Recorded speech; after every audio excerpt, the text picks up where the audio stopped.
Hello everyone, hello! Cesare here with some more Final Fantasy XIV. We have reached Endwalker. This is the final expansion in the game that we will be doing for now.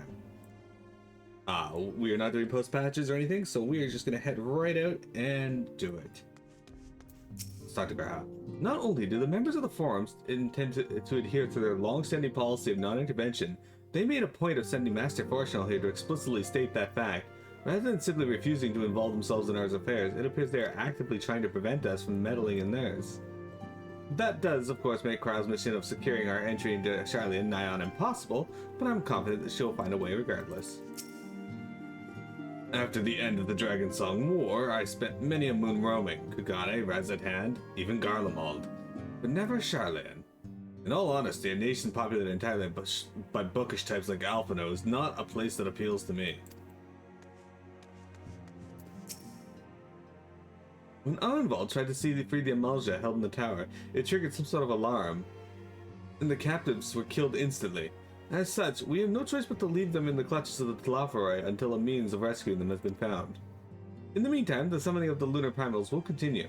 Just as we must rely on the Grand Company of Eorzea to put down such entities and prevent any further abductions, so too do they rely on us to come through with our investigation.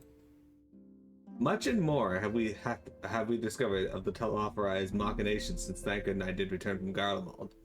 Verily, their troops doth appear to have been both tempered, much in the same manner as those engaged in the construction of the towering edifice in the capital. I have a feeling a journey to Charlian is going to be quite the test of your nerves. In more ways than one. You'll miss this place when you're away, I just know it. But for now, the best thing you can do is get plenty of rest while we wait to hear from Kryle.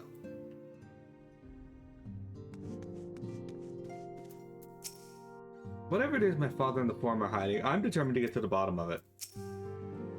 Those who are brought within close proximity to the towers are tempered into serving Garlemald, then forced to summon lunar primals with ether drawn from the land. But even having understood this, we are yet to uncover what the Talaphoroi wish to achieve by all this.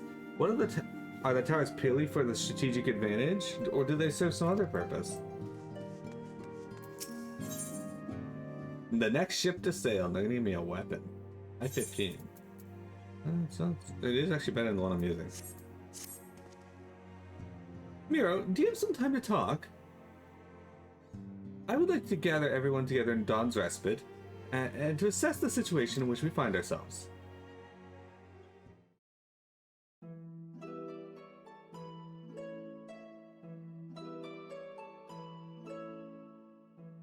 Let us take stock of the facts, shall we? The crisis at hand begins with the sudden appearance of the ominous towers in a multitude of locations throughout the world. We have since learned that the structures were brought into being by an organization known as the Talaphoroi. The Talaphoroi stated purpose is to recreate the final days of eons past, an apocalyptic event that would result in the destruction of all we hold dear. Already, these towers of theirs have been the cause of untold suffering. Countless innocents kidnapped and imprisoned, their faith perverted for primal summonings.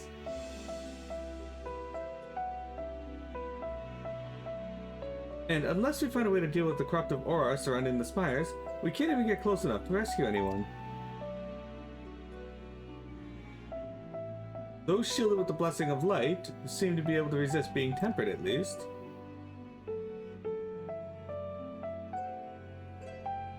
But after what happened to Arenvald and Fordola, we need to be very, very careful about how we proceed.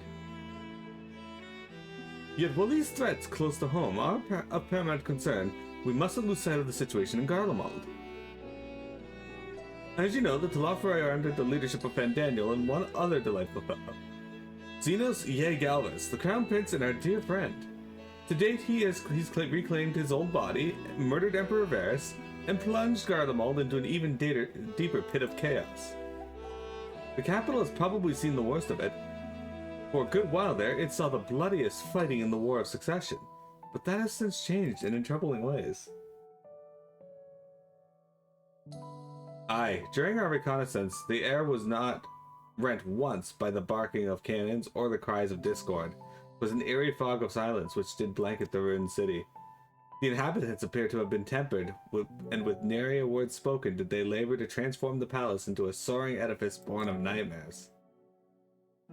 If they were indeed made thralls, it seems safe to assume that these events, too, were orchestrated by the Telophorite. An army of primals is awful enough, but in light of recent developments, I fear it is only the prelude to an even greater catastrophe. We need to devise a means to counter this threat, and quickly, before our allies are overwhelmed.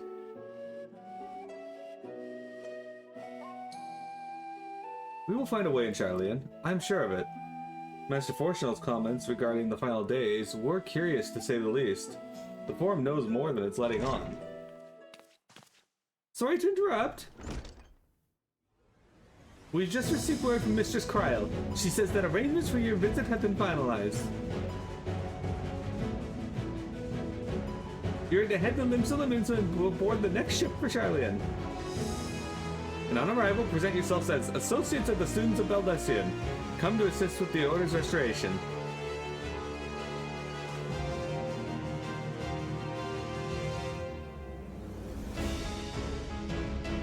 The arrangements may be settled, but what of your thoughts? They must raise at the prospect of returning home after so long.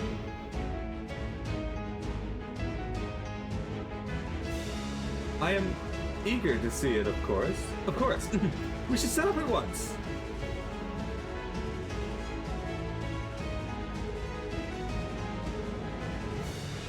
Then I'll accompany you to the docks. You need at least one person there to wave and cry and wish you a safe return.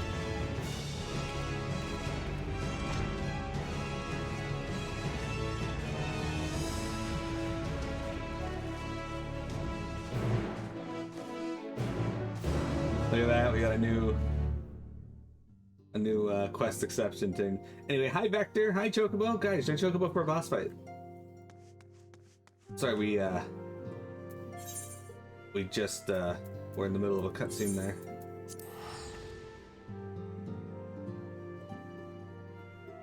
How are you guys doing today? How is life on the Chocobo and Vector side of things?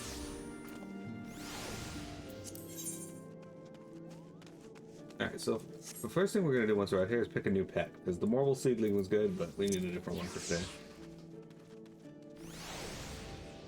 We got the Armadillo Bowler. Look at this guy.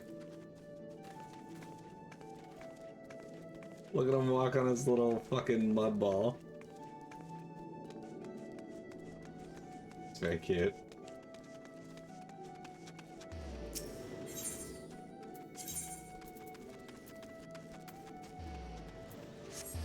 Ugh. Sorry guys, I woke up early and now I have no energy.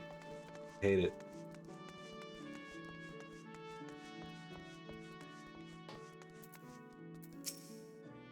Sea travel can be tedious, but I don't mind it. 'Tis a rare experience for most Asgardians.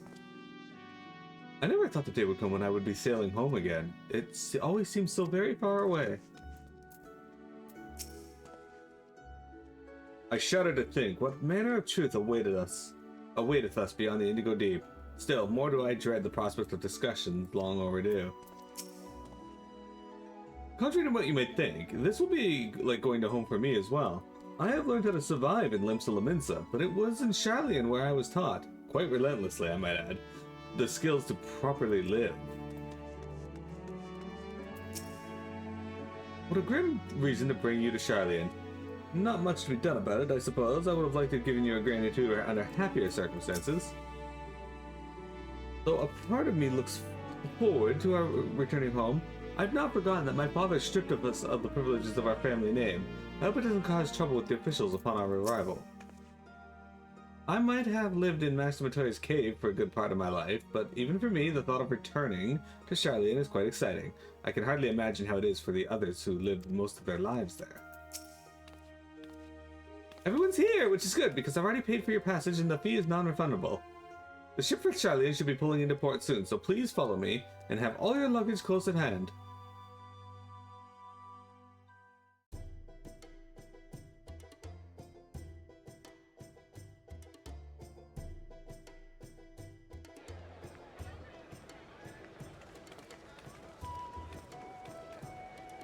The FF11 theme again.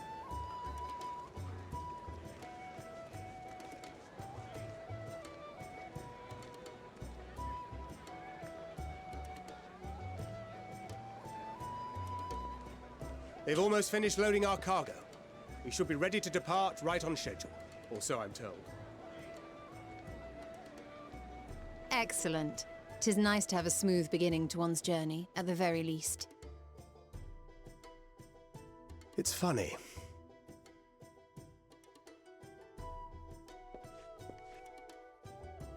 Master Louis Soir came here on a ship very much like this one. And now, years later, the street urchin he befriended that day is bound for his mentor's homeland. With his mentor's grandchildren, no less. Aye. 'Tis upon reflection that every twist of time's river and fate's whims are brought into sharp relief. Thou hast matured much in the intervening years. Wert thou not caught attempting to relieve Master Louis Soir of his purse scant moments after he made landfall upon this dock?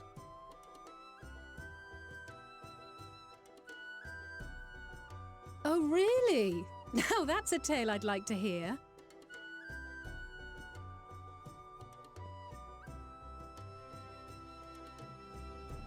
Will this be your first visit to Charlian, Sir Estinian?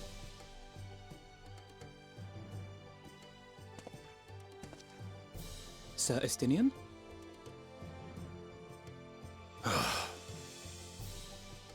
Are we strangers newly met? Why this stiff formality? I, merely meant it as a professional courtesy, since we are now colleagues in an official sense.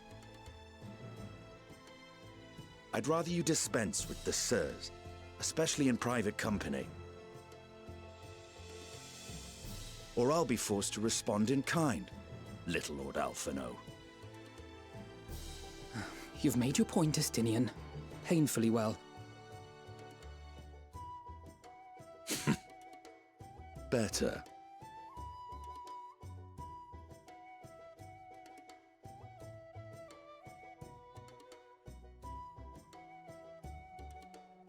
Are you all right, Tataru?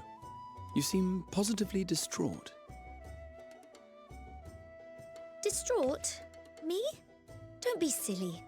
I think it's lovely that they get to see their homeland. It's just, we're trying to thwart the schemes of an army hellbent on destroying the world. And once again, I have to stay behind and worry that this is the last time I'll get to see my friends.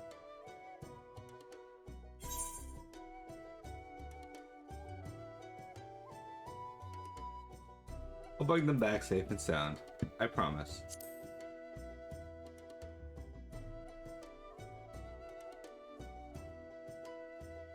I'll hold you to that. Ah, good. You're still here. Hori! Coulternay! What brings you all this way? We're to assist the Maelstrom and the Kobolds with a lunar primal operation, so we thought we'd see you off before heading to the tower. Flamine and the others wish you all a safe journey, and promise that they'll look after things here until you return. We will too, of course. Aye. We, your fellow Scions of the Seventh Dawn, will do our part to ensure the end of the world won't happen on our watch.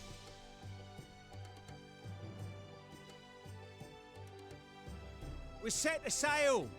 All aboard for Charlian!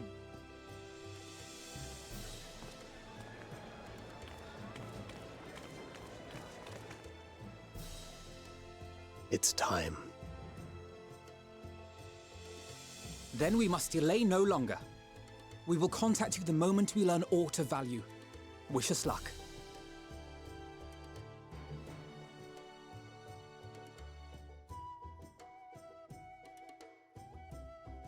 Have a safe journey, and please, please, be careful.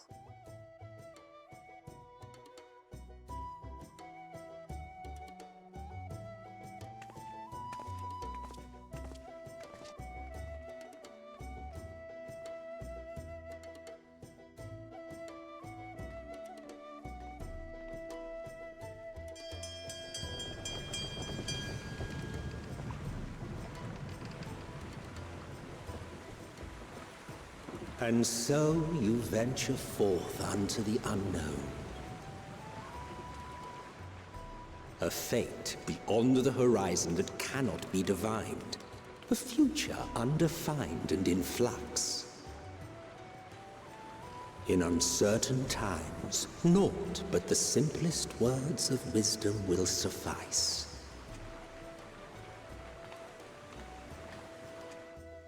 That which lives is destined to die. Love leads to loss. Every beginning has an end.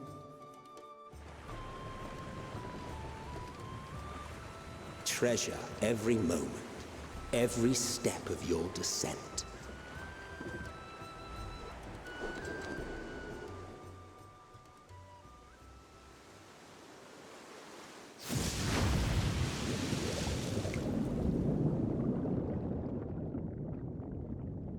And there, in the depths where souls and stars rest, find your truth.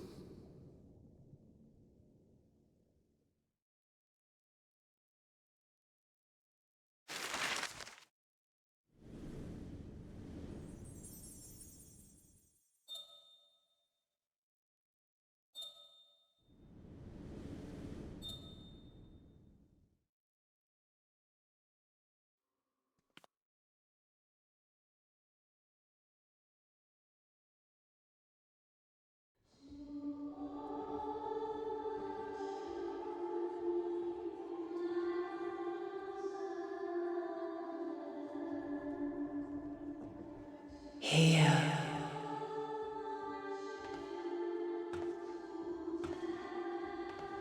Feel.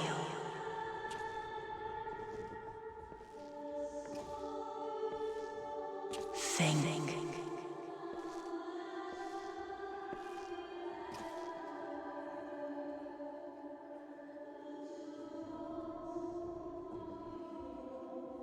The day has barely dawned, my fellow earlier riser.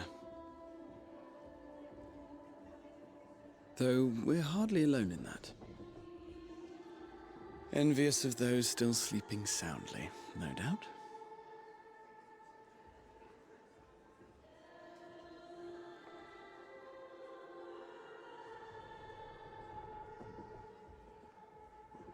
Called out to you, you say? I've heard nothing myself.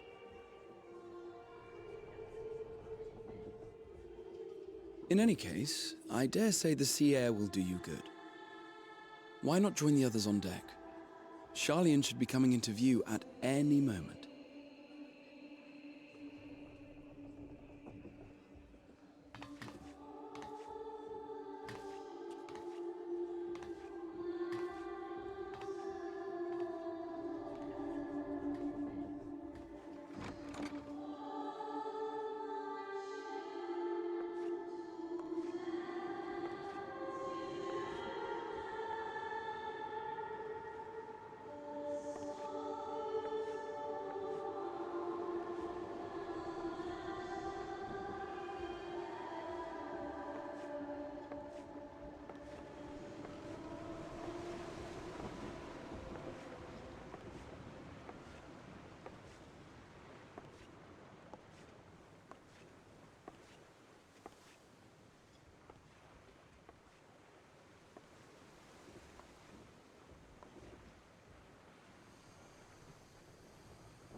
My voice yet reaches you.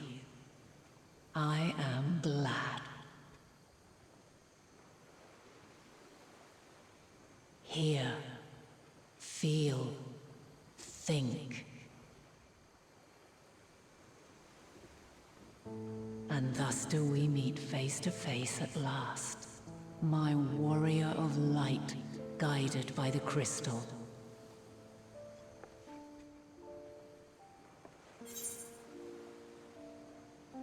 Why now, Hydaelyn? I can trust your words no longer.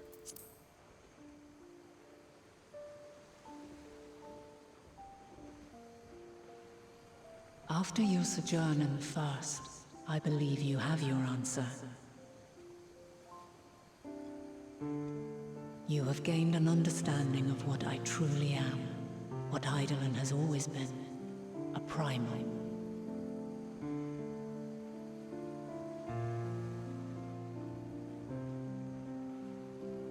Zodiac was created to forestall the apocalypse which threatened the ancient world, and I was brought forth to bind him.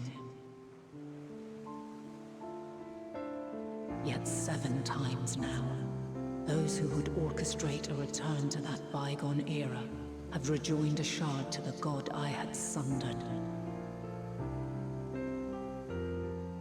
The greater his strength grows, the swifter does mine own diminish. The power to draw your mind into the rift betwixt is no longer mine to wield. Yet though it taxes me sorely, I dare not leave these words unsaid.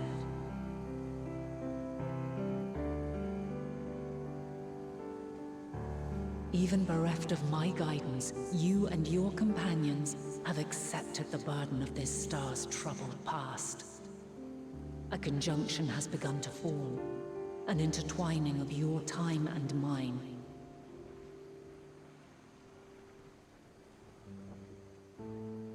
Wheels shudder and turn. Conflict looms. Monumental. Which will decide the fate of this world and all life upon it.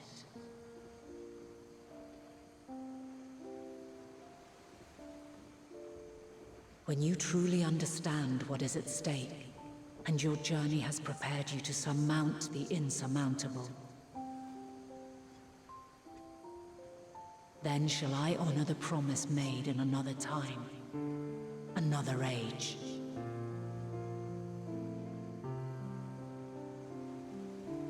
Cast your peepers to the fore, folks.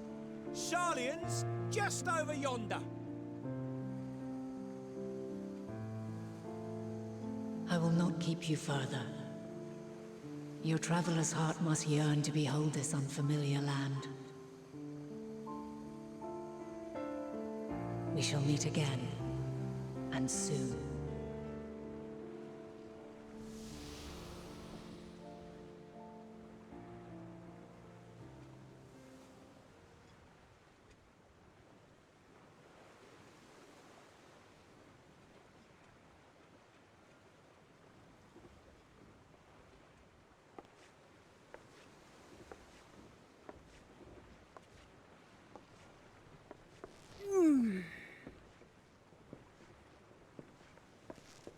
Oh, what a fine morning. Still a bit stiff, though. And a good morning to you too. Taken a look at the island already? Then let's go. Let's go! Might still be room in the prow if we're lucky.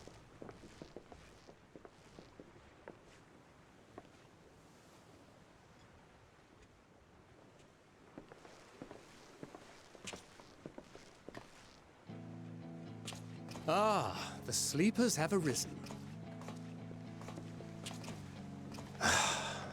There she is. Good old Sharlayan. Oh, I see it.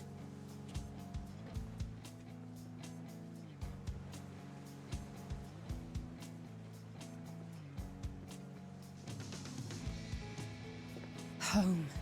Home at last. Well, maybe not in Father's eyes, but we'll manage on our own, if we must.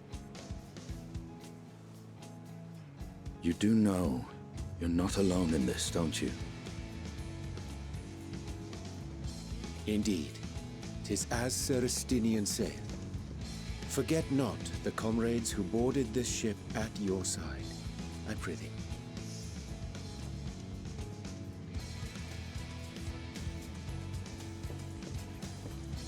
Thank you, my friends. We are ever grateful for your steadfast support.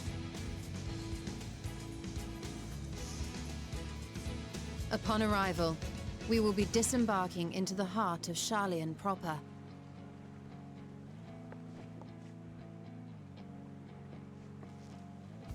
There is no greater concentration of wisdom in all the world. I am confident that somewhere within that center of knowledge and learning, we will find the answers we seek.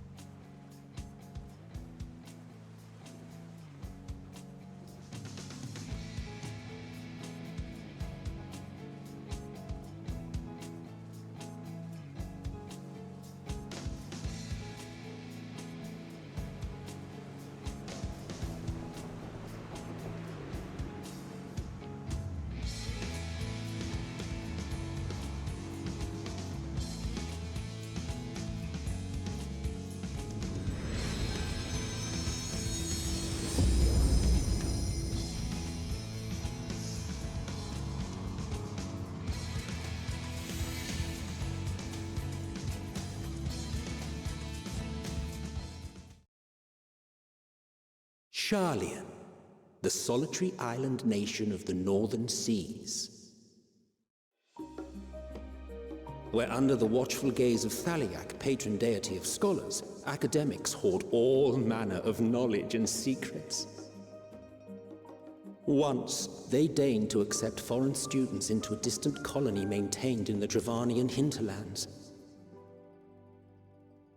How swiftly they abandoned it once the first Garlean boot set hostile foot on Ala Megan soil. So averse to the prosecution of war, these men of wisdom, your would-be allies.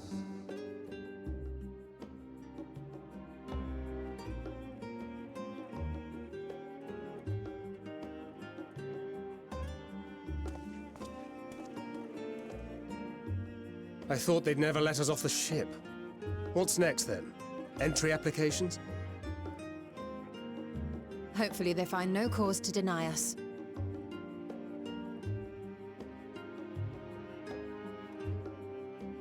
Hasn't Sharlian all but severed relations with foreign powers? Those of us without direct ties, myself included, may be refused outright. 'Tis true that, as a nation, Sharlian only forms trade agreements with a select few neutral countries. But from a practical standpoint, an island cannot afford to be overly strict with its borders, especially not if that island's people are wholly devoted to the accumulation of knowledge. If one submits the proper paperwork, with satisfactory evidence of identity and intent, then foreigners may be granted entry. May.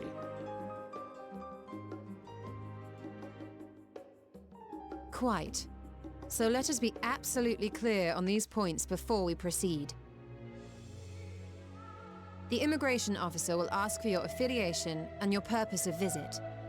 Considering Sharlian's views on intervention, I strongly suggest we avoid any mention of the Scions. Kral has laid the groundwork for us to act as associates of the students of Baldessian, and our ostensible reason for being here is to aid in their order's restoration.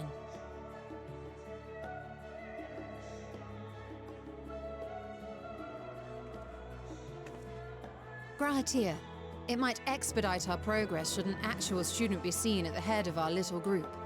Would you mind leading the way? Of course. The immigration officers were this way, as I recall. Shall we?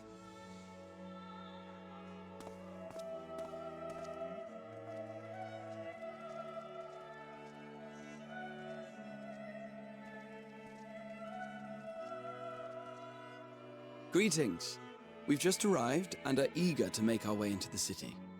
Would you be so kind as to process our entry applications? Certainly. I see by your mark you are an Archon. I am. Grahatir of the Students of Baldessian at your service. I was assigned to an Eorzean survey team, but have returned to assist with the reformation of my order. My associates here will provide additional support.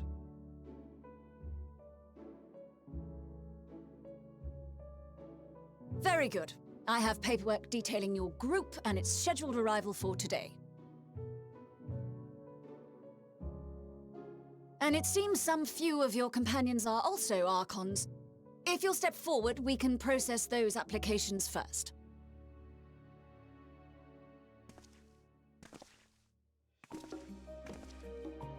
Ishtola rule.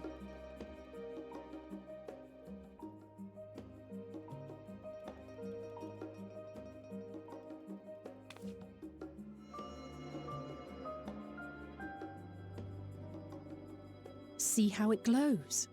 That list is etherically linked with a citizen registry kept in the main repository.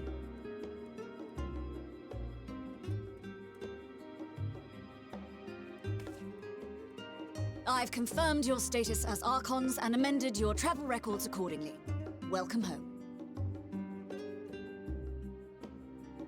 Now, who do we have here?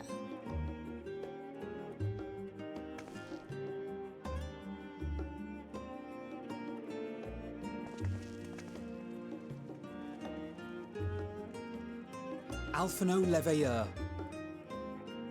And Alizé Leveilleur.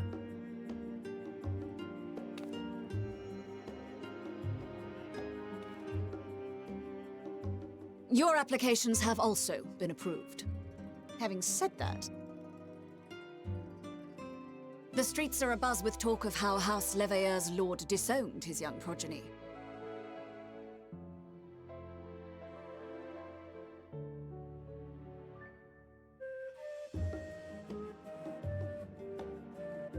And while such personal circumstances constitute no reason to deny you entry, I urge you to avoid exacerbating your present situation. Times are quite troubled enough already.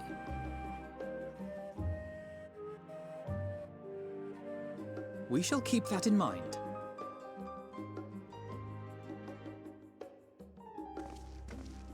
These last two are not Sharlayan natives, but you will find their credentials are in order. An application was made in advance.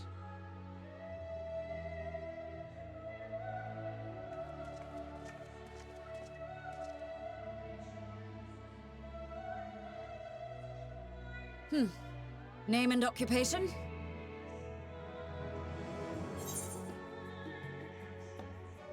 Mere apprentice, adventurer by trade. Mere apprentice, artisan, untrue. Champion of Eorzea.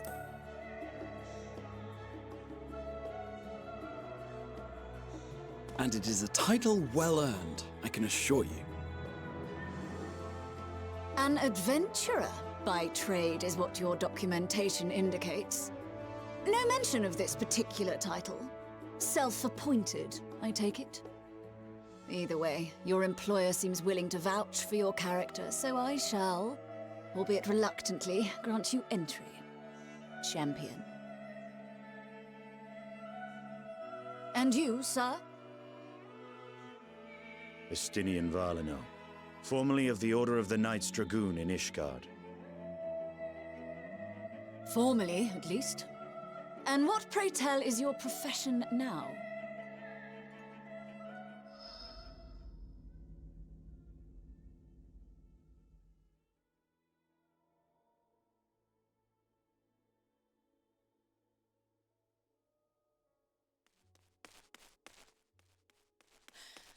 If you'll allow me...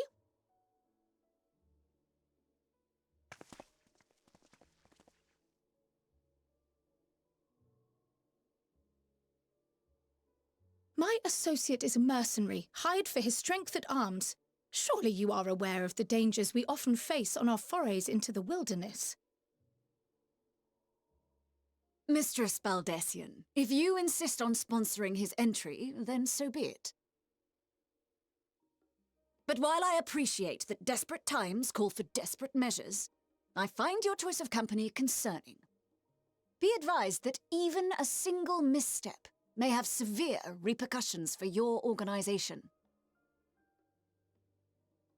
I have every confidence in my chosen company, dear and trusted comrades that they are. But I thank you for your concern.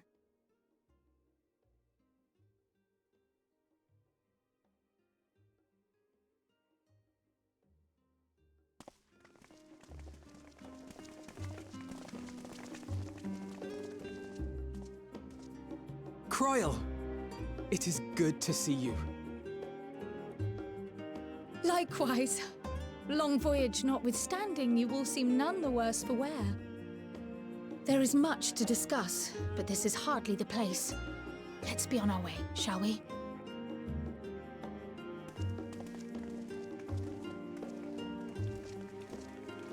Oh!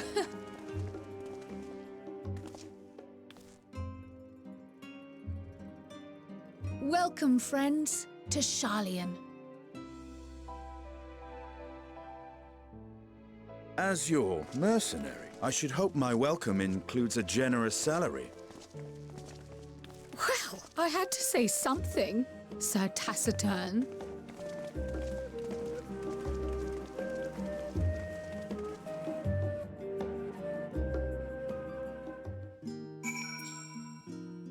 Alright, I know that was a long opening, but here we are, guys. We are in Sharlayan in all its glory. Alright, give us a sec though. We're gonna take a break. We'll come back and continue on with the entry into Endwalker. Don't go anywhere.